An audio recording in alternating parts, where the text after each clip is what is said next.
Sub-Saharan Africa has been fundamental to the global prosperity of the advanced countries. And Africa had a role to play. It has a role as a raw material producer. We will not allow Sub-Saharan Africa to escape that. Okay, we do everything to keep Sub-Saharan Africa where it is, also impoverished. It's absolutely vital for the prosperity of everyone else. So let's get clear about that. Okay, and this means all the economic structures, all the global institutions, and the economics we teach everyone is all designed to keep Africa exactly where it is. And whether it is Europe or US or now China, it's always the same. We need Africa to be impoverished because we need those raw materials and we need them dirt cheap. Okay, so that's the message. It doesn't mean to say that there's nothing Africans can do. Of course there is. This is what it's about. Because if Africa does do something different, I assure you living standards of all those in Europe and North America and Asia is going to fall. Okay? And that is a big price to pay. I assure you that the West is not going to allow that without a big fight. Okay, so the job of many Western academics is to convince Africans they have to keep doing what they're doing. Okay? And to show them it's your fault that you're poor. It's not our fault. It's your fault that you're poor. You know, so this is what we do in academic institutions. We know the basic forces that have caused this underdevelopment. We know it's colonization. We cannot afford to allow Africa to industrialize and start producing manufactures. Okay, so we will do everything to stop that. And I'm going to show you how we actually block that. We had East Asian rapid industrialization processes. So in the earlier period, we had Japan and Korea and Taiwan. Okay, rapid growth, sucking in raw materials from Africa, driving up the prices. And after those countries finished industrialization, then Sub-Saharan African growth rate again fell. Sub-Saharan Africa is condemned to this role, just the supplier of raw materials, not a manufacturer. The currencies are collapsing of these countries, and many of them are Sub-Saharan African countries. After colonization ended, we needed new structures to keep these countries where they were. Okay? And the first of those is aid. Okay, we give them aid. Aid for what? Actually, we give them aid to keep repressive regimes in power. That's all. All the hypocrisy about transparency and democracy and bullshit like that, it's all bullshit. But it would go to country after country offering loans. And if the president did not accept the loan, they were killed. It's just economics. It's economic warfare. The rich declare war on the poor. It happens everywhere. It happens in a country. The rich control the government. Of course they do. You really believe you have democracy? Come on. You know, I mean, grow up. Who has all the subsidies and income support? US, Europe. The largest budgets in the world for supporting their farmers are Europe and US. You see, we're keeping them dependent. We're keeping them on a string. This next round of the WTO is designed to block that. To block anyone else getting on top of the ladder. Good afternoon. I am Malens, and I come from the richest country in the world. It is located in the richest continent in the world, in the west of the richest continent. My country is called Sierra Leone. On the surface, we are blessed with infinite beauty and abundance of flora and fauna, producing the most exquisite harvest of coffee, cocoa, fruits, vegetables, and caoutchouc. You name it, we've got it. We also have diverse wildlife and vast marine resources. And waterfalls and rivers that run into the most beautiful beaches. The land is golden, literally, a true paradise. Which, of course, is inhabited by the most beautiful souls.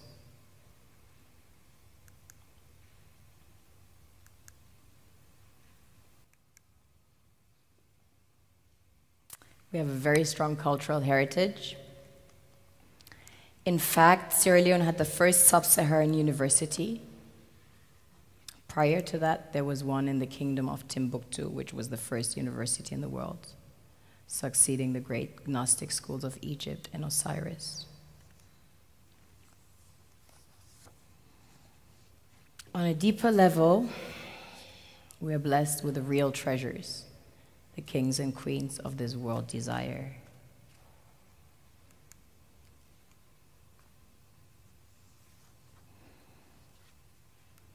This was the largest alluvial diamond ever found. It weighs almost 1,000 carats, 969 to be precise. This beauty was found by an old lady in her backyard about 2 years ago, 125 carats. Some people mine gold in their backyards. That's quite common.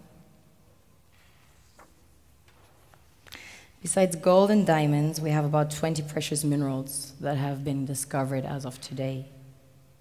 We recently started extracting huge petroleum reserves that have been discovered. We have platinum, ilmenite to make titanium, rutile to coat jets, iron ore, the largest iron ore deposits in Africa, the third largest in the world.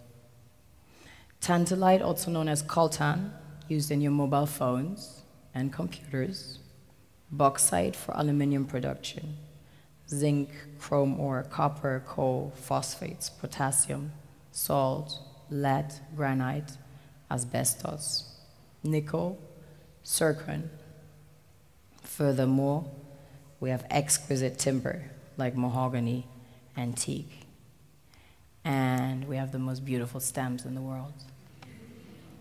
Of course, the West needs Africa's resources most desperately to power airplanes, cell phones, computers, and engines.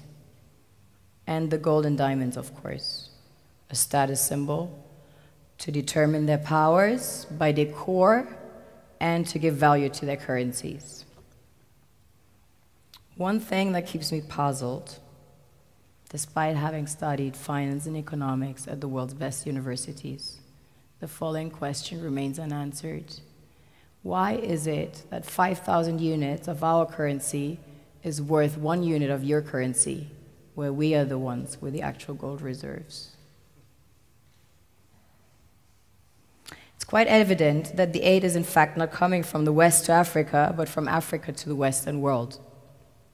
The Western world depends on Africa in every possible way, since alternative resources are scarce out here. So how does the West ensure that the free aid keeps coming? By systematically destabilizing the wealthiest African nations and their systems, and all that backed by huge PR campaigns, leaving the entire world under the impression that Africa is poor and dying and merely surviving on the mercy of the West.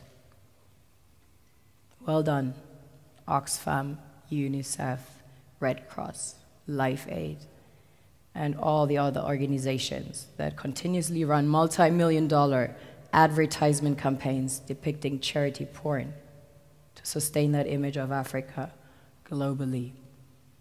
Ad campaigns paid for by innocent people under the impression to help with their donations.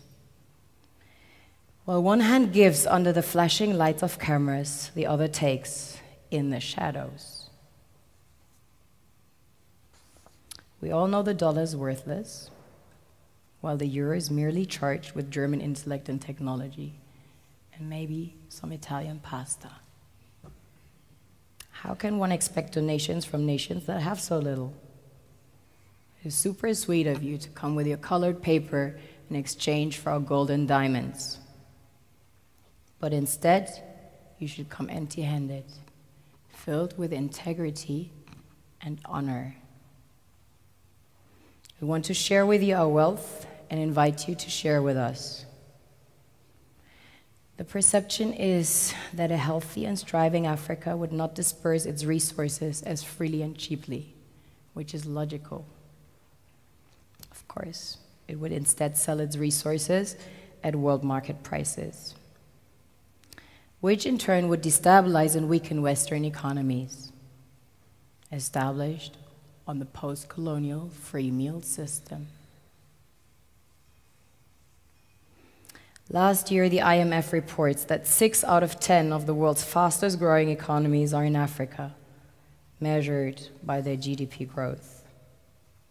The French Treasury, for example, is receiving about $500 billion year in, year out, in foreign exchange reserves from African countries based on colonial debt they forced them to pay. Former French President Jacques Chirac stated in an interview recently that we have to be honest and acknowledge that a big part of the money in our banks comes precisely from the exploitation of the African continent.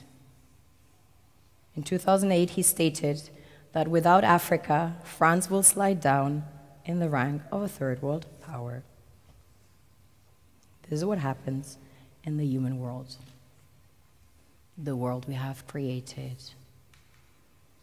Have you ever wondered how things work in nature?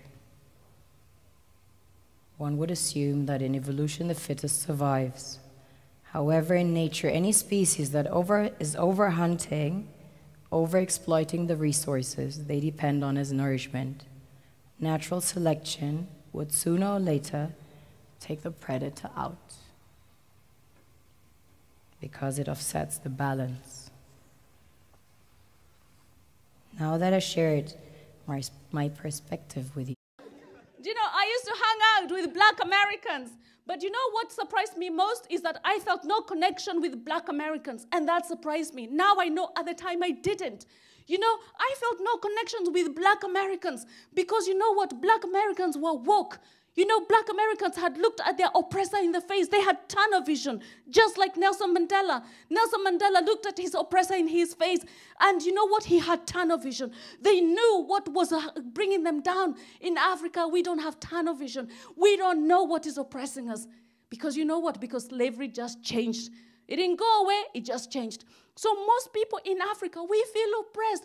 We don't know what is oppressing us, you see. Those children in the Congo that are mining all of the coltan with their bare hands, they don't know that at the top of the chain is a white man.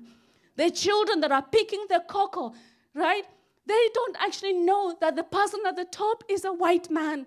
I found out the farm next to my father's farm now belongs to Unilever. That's right. People in Africa cannot afford to buy land anymore. Do you know why? Because slavery never ended. It still carries on. You know, they dump all their toxic waste all over Africa. All your babies' nappies are all over Africa. People cannot farm their land anymore. Do you know? And you know what? Like, here's a fact. 3/4 of the people in Africa are under the age of 30. 3/4 of the people in Africa are under the age of 30.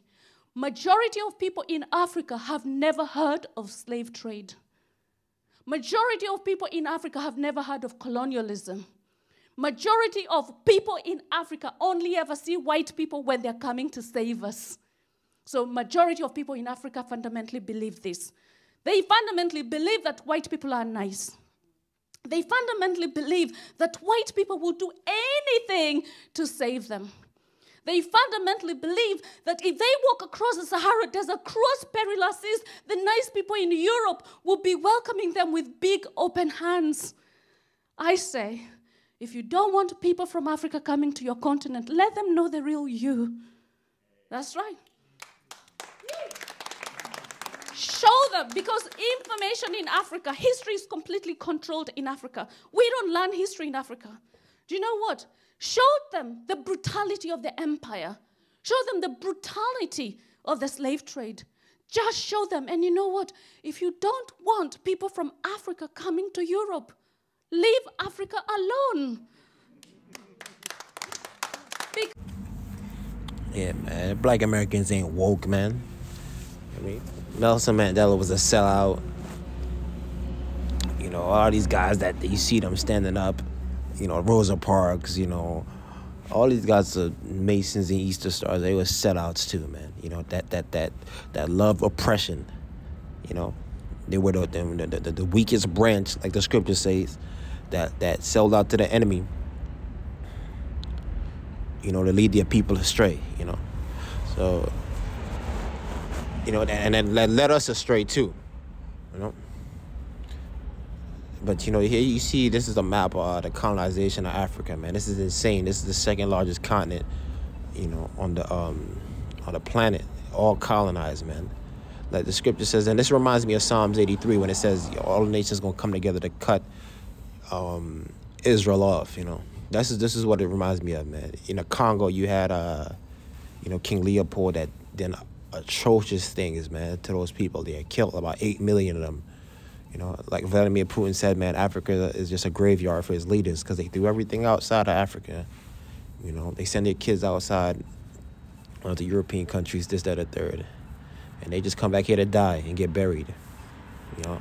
You know, so, I mean, you see, man, like, and this reminds me of, you know, when the scripture says, you know, Esau is going to live by the sword, man. You know, this is what it reminds me of, man. You know?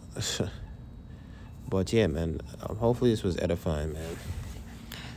You know, this is crazy, man. It makes my blood boil. You know, so their job is pretty much, look, man, to keep you like this. Like Jeremiah says, man, is Israel a homeborn slave? So you pretty much, you know, Africa should be what the U.S. is on steroids, you know. But instead, you know, they move into the best parts of your country, for example, South Africa, and kick their feet up, and then you'd have you serving them coconut juice and pineapple juice, man. And you thinking that's a blessing. You know, these leaders are sold out, man. You know, you see what happened when Gaddafi tried to rise up. You know, they killed them. You know? This is what happened when you got, you know, sellouts, man, in positions of power, man. And you stray away from righteousness. This is what happened. And a lot of it, you know, these things happen too because of the CIA, the West. You know, they constantly keep, you know, conflict going on here, like the Hutus and the Tutsis that happened in Rwanda. You know, that all that stuff, man, was done intentionally, man. And it shows you that in the Lord of War too, man. You know, how they supply these guys with guns. You know, they can start fights and things like that. You know. But yeah, man. You know, like I always say too, man. You know, the Pharaoh don't want you to leave, man. You know, I said Pharaoh don't want you to leave. You know, because its survival is based on keeping you in the position that you're in. And then another thing too to notice too, like, look, these other nations ain't gonna help you out because they in on it too. And it shows you that in Psalms 83. These other nations not gonna help you. You know, no matter how much they say, oh yeah, we're trying to help this, that, and third.